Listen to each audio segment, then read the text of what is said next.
अगर चावल का दाना शिव जी को चढ़ाया जाए तो एक चावल के दाने से एक शिवालय का, एक शंकर के दर्शन का फल प्राप्त हो जाता है।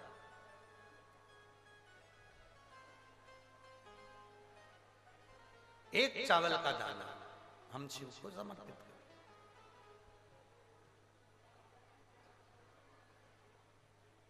पीपल के वृक्ष के नीचे पितरों की शांति है तो कितने चावल के दाने चढ़ते हैं?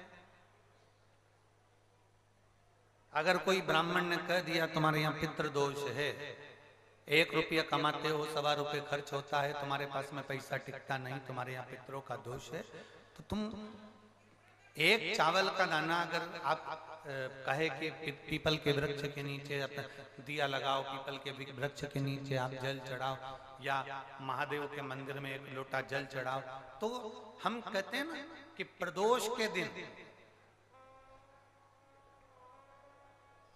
बेलपत्री का वृक्ष, पीपल का वृक्ष, आंवले का वृक्ष, बड़ का वृक्ष या शंकर का शिवालय, फिर से सुन लेना, पीपल का वृक्ष, बेलपत्र का वृक्ष, आंवले का वृक्ष, बट का वृक्ष या फिर शंकर का, जम के बोलो, शिवालय। शिवालय का मतलब शंकर का मंदिर या शिव। प्रदोष के दिन अगर आपको लग रहा है कि हमारे यहाँ पितृदोष है, बहुत तकलीफ चल रही है, बहुत कोई ने कहा पितृदोष है, कोई कह रहा पितरों का, तुम्हारे यहाँ ये तकलीफ है, पितरों की ये तकलीफ है, पितरों की वो तकलीफ है, पितरों की ये तकलीफ है, बार बार अगर कोई कह रहा है तो फिर आपको उसमें स्मरण करना पड़ेगा कि हम चावल के कितने दाने भगवान शंकर को समर्पित कर दें कि भोलेनाथ हमारे पितरों को तृप्त कर दें। हम तृप्त नहीं करेंगे, हमारी सामर्थ्यता नहीं है कि हम पितरों को तृप्त कर सकते। आप में से कोई है जो पितरों को तृप्त कर सकता है? संसार में कोई नहीं जन्मा जो अपने पितरों को, अपने पूर्वजों को तृप्त कर दे। गया जी का पिंडदान कर लो, तर्पण कर लो, तिलांजलि दे दो, घर में ब्राह्मण भोज करा दो, साधु भोज करा दो, संत भोज करा दो, तुम दुनिया भर का सारा 50 काम कर लो, उसके बाद भी तुम पत्रिका किसी को दिखाओगे तो वो भी कह देगा तुम्हारे यहाँ, फिर वापिस कहेगा कि पितृ दोष है। अब तुमने अभी इतना अनुष्ठान करा, इतना पिंडदान करा, इतना तर्पण करा, इतनी तिलांजलि करी, इतना सब कुछ करा, इसके बाद वापिस पितृदोष आ गया, फिर वापिस पितृदोष। क्यों? दुनिया में ऐसा कोई नहीं जन्मा जो अपने पितरों को तृप्त कर। आप अपने घर के लोगों को तृप्त नहीं करते, जो जिंदा हैं वो उनको बोलो री भाई, जीजियो सही है कि गलत है? जो जिंदा हैं, माँ बाप अपने बेटे के लिए कितना भी कर ले, कितना भी, आखिरी में एक दिन बेटा कह देता तुमने हमारे लिए क्या करा। बहू के लिए कितना कर लो, आखिरी में बहू कह देगी वो तो जेठानी को ज्यादा करती है, देवरानी को ज्यादा करती है, हमको करती है, अपनी ननद को ज्यादा करती है, बेटी को ज्यादा करती है, बेटी को लगता है कि बहू को ज्यादा करती है,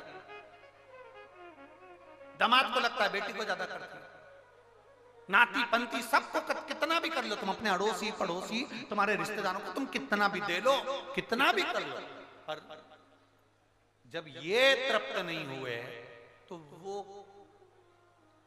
बोलो तो कैसे हो जाएगा? अपनी सामर्थ्यता है, अपनी सामर्थ्यता है कि अपन तृप्त कर ले उनको? अपनी कोई सामर्थ्यता नहीं है कि अपन पितरों को तृप्त कर ले, या अपनी सामर्थ्यता के अंतर्गत नहीं, ये अपनी सामर्थ्यता नहीं है कि हम अपने पूर्वजों को, अपने पितरों को तृप्त कर। तृप्त कौन करेगा?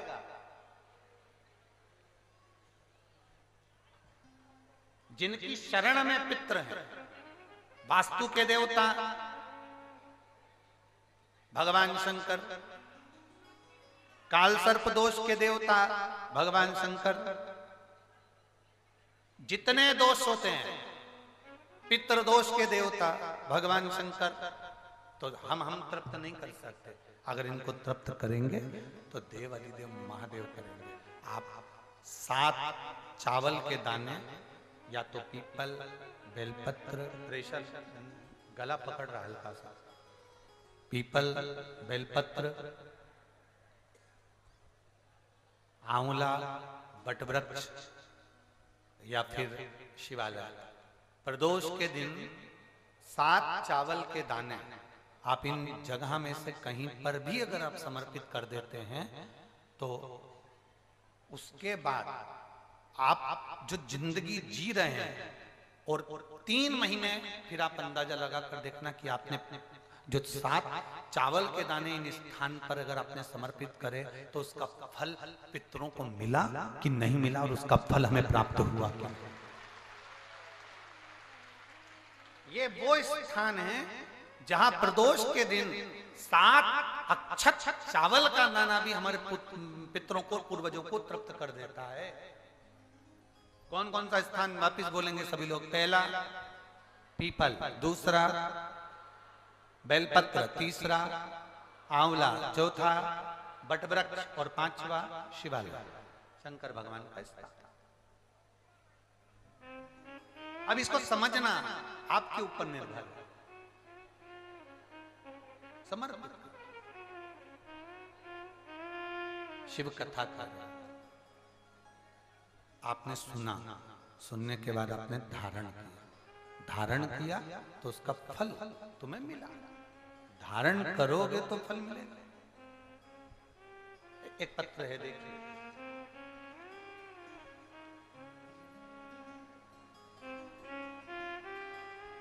मेरा नाम अन्नपूर्णा मिश्रा है। मैं अन्नपूर्णा मिश्रा, मैं खूंटी झारखंड से हूं। झारखंड में खूंटी स्थान है। मैं खूंटी झारखंड से हूं। कहीं बैठी हो तो हाथ हिला सकती हैं। बच्चा आया है साथ में, लिया उसको। मैं खूंटी झारखंड से हूं। बाबा, मैं बाबा शिव बाबा का क्या गुणगान करूं गुरुदेव। मेरा बेटा जिसकी आयु 10 वर्ष है, उसके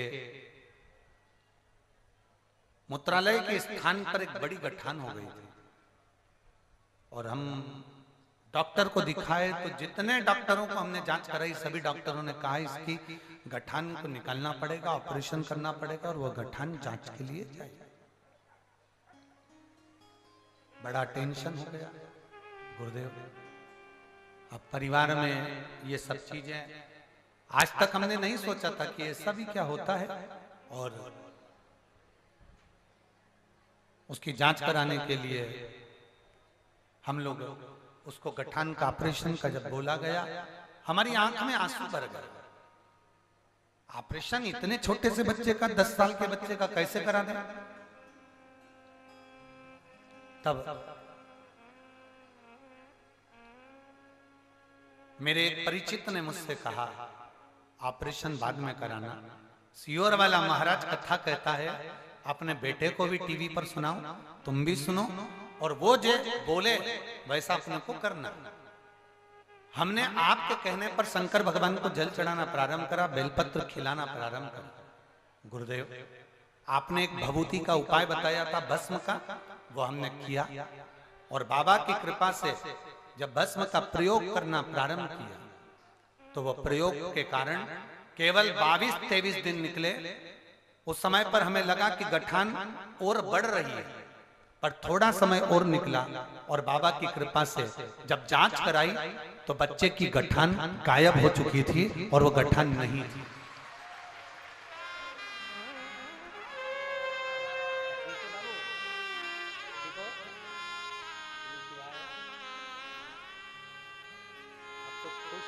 नहीं चाहिए मालूम, बाबा के दरबार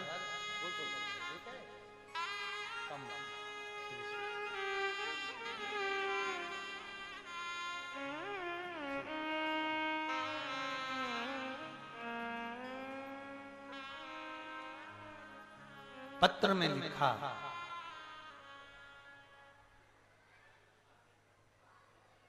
शायद दुनिया में एक डॉक्टर और है गुरुदेव, वो देव अधिदेव महादेव है, वो डॉक्टर है। और लाइन अच्छी लिखी है, तेरे दरबार की बाबा निराली शान देखी तुझे देते नहीं देखा, पर झोली भरी देखी है। विश्वास जागृत करिए। भरोसा है तो मेरा महादेव तुम्हारे साथ है, भरोसा नहीं तो मेरा महादेव भी तुम्हारे साथ नहीं। एक पत्र और है, देखिए। मेरा नाम शारदा शर्मा है, मैं मुगमा धनबाद से आई हूं। कहीं बैठी है शारदा जी? हाँ, दोनों हाथ हिला दो ऐसे एक बार। मेरा नाम शारदा शर्मा है, वापिस हाथ हिलाओ जी। मैं मुगमा धनबाद से आई हूँ बाबा। मेरा मोबाइल नंबर ये है। एक लोटे जल का मैं क्या वर्णन करूं। मेरे बच्चादानी में 2 गठान हो गई थी बाबा। शारदा शर्मा जी आ जाओ, आप एक बेलपत्र ले जाना, आ जाओ। मेरे बच्चादानी में 2 गठान हो गई थी गुरुदेव, और वो गठान साधारण नहीं थी। डॉक्टर के हिसाब से वो गठान बहुत बेकार थी, जिस बीमारी का मैं नाम भी नहीं लेना चाहता। एक दिन अपने पति के साथ में अल्ट्रासाउंड कराने के लिए गई, और रिपोर्ट में मालूम पड़ा कि वो दोनों गठानें बढ़ रही हैं, और बहुत बड़ी गठान। अब करें तो करें क्या। हॉस्पिटल में हम जांच के लिए पहुंचे तो डॉक्टर ने कह दिया इसका ऑपरेशन करना जरूरी है, इसका ऑपरेशन बहुत जरूरी है। अगर इसका ऑपरेशन नहीं हुआ तो मालूम कैसे पड़ेगा कि कौन बीमारी है। ऑपरेशन करना। हम ऑपरेशन नहीं करवाए गुरुदेव। हम ऑपरेशन कराने का मन नहीं था, क्योंकि हम कैसे ऑपरेशन कराएं, अवस्था नहीं है ऐसी, धन नहीं वैसा कि ऑपरेशन कराया जाए। हम हॉस्पिटल से वापिस आ जाए और अपने घर आकर अपने पति से कहे कि हम कैसे ऑपरेशन करा लें, 2 गठानें बड़ी बड़ी हैं। तब मेरे पति मोबाइल चला रहे थे, और उस मोबाइल में आपकी कथा की कोई क्लिप किसी ने भेज दी। जब मोबाइल में क्लिप भेजी तब उस क्लिप को हमने सुना तो हमारा मन जागा कि हम भी शिव पुराण की कथा सुने। हमने टीवी खोली, चैनल चेंज करते करते कथा को देखना प्रारंभ करा। उसमें आपने 1 लोटा जल और बेलपत्र का वर्णन किया। हम उसी को औषधि समझकर उस बेलपत्र को खाना प्रारंभ कर दिए, और खाना प्रारंभ करा।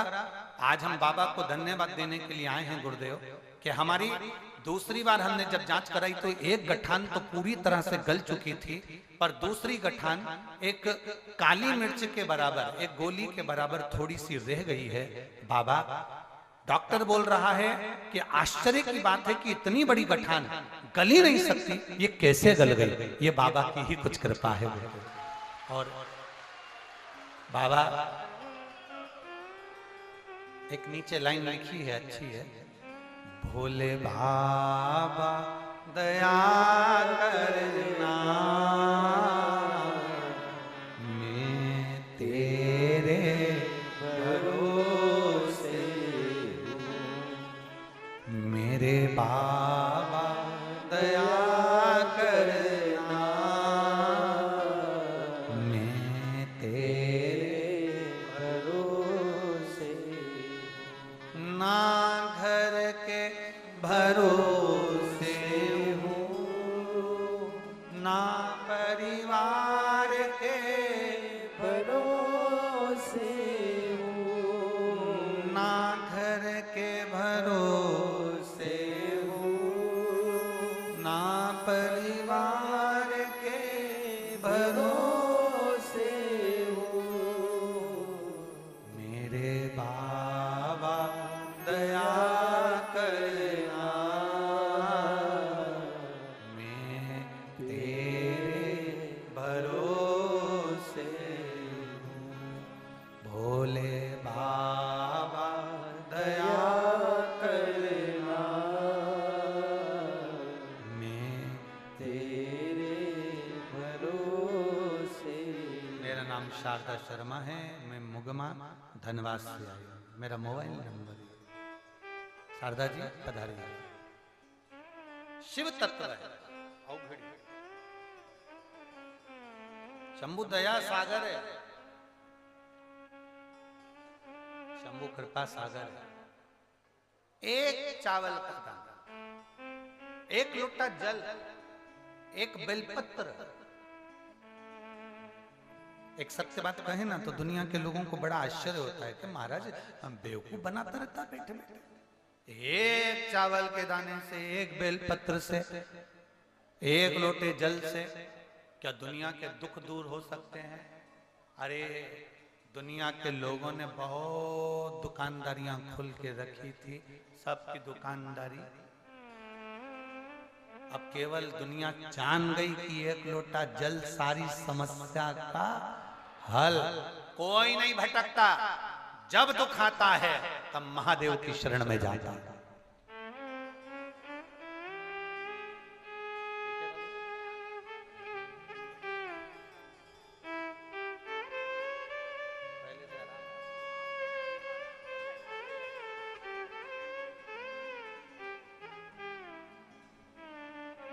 सारी दुनिया समझ में अब ढोंग, प्रपंच, छल, कपट, दिखावा सब बंद हो गए। अंधविश्वास सब बंद हो गए। जब तकलीफ आए तब शिव के द्वार।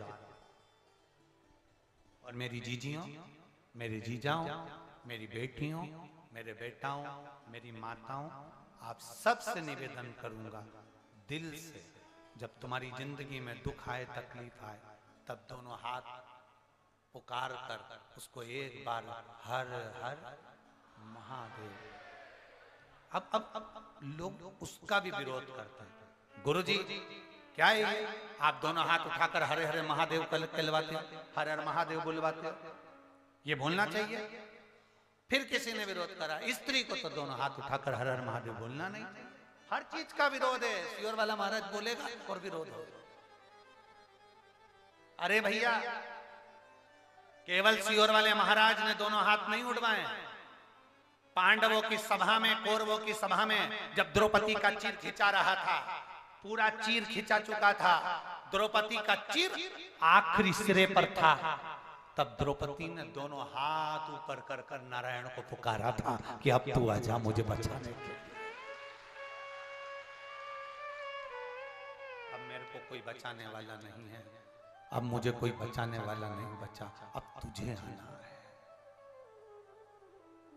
पानी में डूबते हो ना, तो डूबने वाला व्यक्ति मुंडी ऊपर करता है कि पांव ऊपर करता है कि हाथ ऊपर करता है?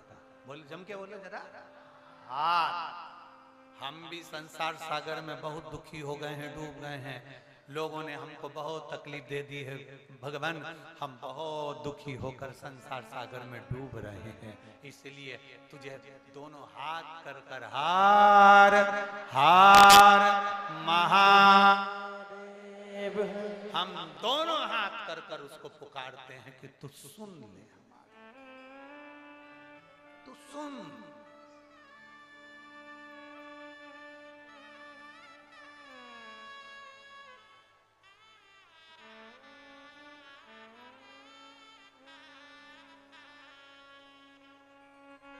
और उसको सुनाना है। हमें दुनिया से मतलब नहीं है।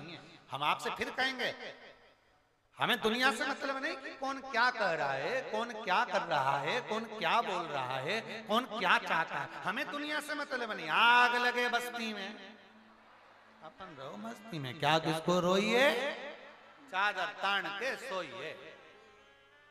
कोई तुमसे कहे मंदिर जाने से क्या मिलेगा, शंकर जी को जल चढ़ाने से क्या मिलेगा, ये तो महाराज तो ढोंग प्रपंचा करता है, क्यों मंदिर जाते हो? तो उससे कह देना, तुझसे कहा, तुझे बोला, तेरी मर्जी पड़े तो तू जा, तेरी मर्जी पड़े मत जा। मैं चाहे ये करूं, मैं चाहे वो करूं, मैं अपने मन से बहुत मिलेंगे। हमारे धर्म में तो हम हफ्ते में एक बार जाते हैं, तुम रोज रोज क्यों जाते हो? उसने कहा फिर हफ्ते में एक बार ही चरा करो। हम रोज खाते हैं इसलिए रोज बाबा के दरवाजे पर जाते हैं। तुम हफ्ते में एक बार जाते हो, हम रोज जाते हैं। हमारा सनातन धर्म रोज मंदिर जाना सिखाता है। हमारा सनातन धर्म रोज नहाना सिखाता है। हमारा सनातन धर्म रोज देवालय शिवालय को प्रणाम करना सिखाता है। हमारा सनातन धर्म रोज प्रतिदिन माता पिता के चरणों को प्रणाम करना सिखाता है। हमारा सनातन धर्म दुनिया के दुख को हरना सिखाता है। और हमारा सनातन धर्म कभी झुकना नहीं सिखाता है। वो सनातन धर्म, ये मेरा सनातन धर्म है। हमने तुमसे नहीं पूछा कि शंकर को दूध चढ़ाने से क्या फायदा होगा, इतना दूध दूसरे को पिला दो। हम तुमसे नहीं पूछने आए, तुम अपने औलाद को दूध पिला लो, वही बहुत है। हम महादेव को दूध चढ़ा रहे हैं, ये हमारे ऊपर बाबा की कृपा है। इतना दिया मेरे बाबा ने, इसलिए मैं शंकर पर दूध चढ़ा रही हूं। तुम्हारे पास नहीं है इसलिए अपने बच्चों को दूध पिला लो, उतना ही दिया है तुमने।